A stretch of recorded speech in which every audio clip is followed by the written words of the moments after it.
एक बार की बात है। रतनपुर नाम के गांव में मीठी अपने पिताजी उमेश और सौतेली माँ रमा के साथ रहती थी।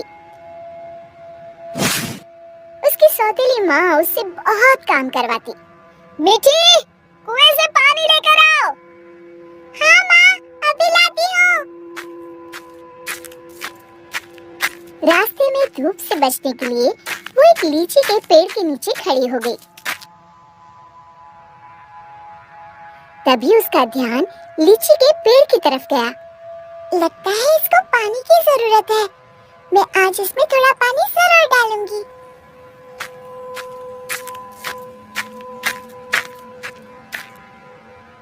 लौटते समय मीठी अपने घड़े से थोड़ा पानी लीची के पेड़ में डाल देती है। अब ये उसका रोज का नियम हो गया। जाते समय थोड़ी देर रुकती और आते समय थोड़ा पानी उसमें डाल देती।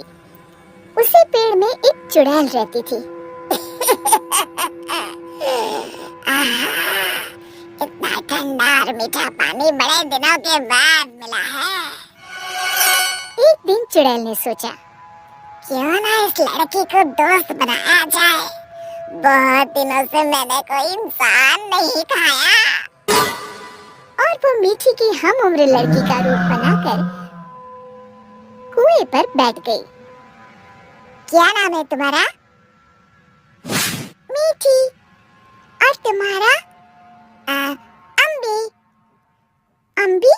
अम्बी तो खट्टी होती है। तुम मीठी और मैं खट्टी, मतलब मीठी खट्टी। नहीं, मीठी खट्टी नहीं, मीठी अम्बी। दोनों खिलखिलाकर हंसने लगती है। अरे, मुझे तो तुमसे बातें करके बड़ी देर हो गई। और जल्दी से घड़ा लेकर घर के लिए चल दी। थोड़ा सा पानी उसने लीची के पेड़ में भी डाल दिया। चुड़ैल बहुत दिनों से अकेली रह रही थी। उसे मीठी का साथ अच्छा लगा। वैसे मीठी अच्छी लड़की है, क्यों ना इसे अपनी दोस्त बना लूं। ऐसे ही रोज मीठी और अम्बी कुएं पर मिलती और ढेर सारी बातें करती, खूब हंसती, खिलखिलाती।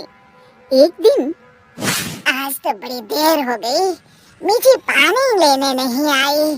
क्यों ना उसके घर जाकर देखूं। ये सोचकर चुड़ैल मीठी के घर पहुंच गई। वहां उसने देखा, मीठी, अभी तक तुमने बर्तन नहीं धोए और पानी भी नहीं लाई।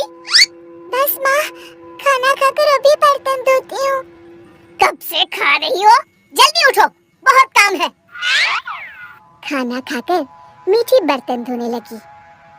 आज मैंने लीची के पेड़ में पानी भी नहीं डाला और न ही अपनी दोस्त से मिल पाई।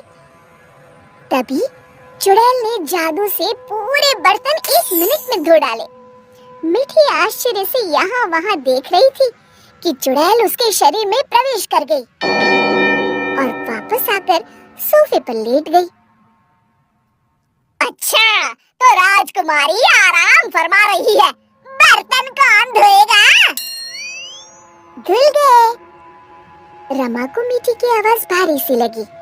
अच्छा, जादू से धोए हैं क्या? हाँ। अब झाड़ू कौन लगाएगा? कपड़े कौन धोएगा? तुम। और कौन? अच्छा, तो मुझे जवाब देती है। ये कहते हुए रमा ने मीठी का हाथ पकड़कर झकझोर दिया। पर मीठी रोज की तरह रोई नहीं, तो रमा को और तेज गुस्सा आ गया। मारने के लिए आगे बढ़ी ही थी कि मीठी ने उसका हाथ पकड़कर गोल घुमाकर छोड़ दिया। रमा तेजी से गोल गोल घूमने लगी। कुछ देर तक घूमने के बाद रमा ने एक बार फिर हाथ उठाने की कोशिश की। इस बार एक धक्के में रमा घर के चारों कोनों में टकराई और फिर एक कोने में जाकर गिर पड़ी। अब जाकर कपड़े धो। जाती हूँ। वो आराम से सोफे पर लेटकर टीवी देखने लगती है। थोड़ी देर बाद रमा कपड़े धोकर कमरे में आई। जाओ, जाकर झाड़ू पोछा करो। रमा कुछ बोलने ही वाली थी कि मीठी की लाल लाल आंखें देखकर डर गई। लगाती हूँ, अभी झाड़ू लगाती हूँ। इतने में मीठी के पिताजी आते हैं। उन्होंने पहले कभी रमा को काम करते हुए नहीं देखा था। रमा, तुम काम क्यों कर रही हो? मिठी कहाँ है? रमा जोर जोर से रोने लगी और उंगली से इशारा किया जहाँ मिठी आराम से लेटी हुई थी। मिठी, मैं क्या देख रहा हूँ? मिठी के पिताजी उसका हाथ पकड़कर उसे उठाते हैं, पर मिठी को देखकर बुरी तरह डर जाते हैं और पीछे हट जाते हैं। ये देखकर मिठी के शरीर में घुसी चुड़ैल जोर जोर से हंसती है।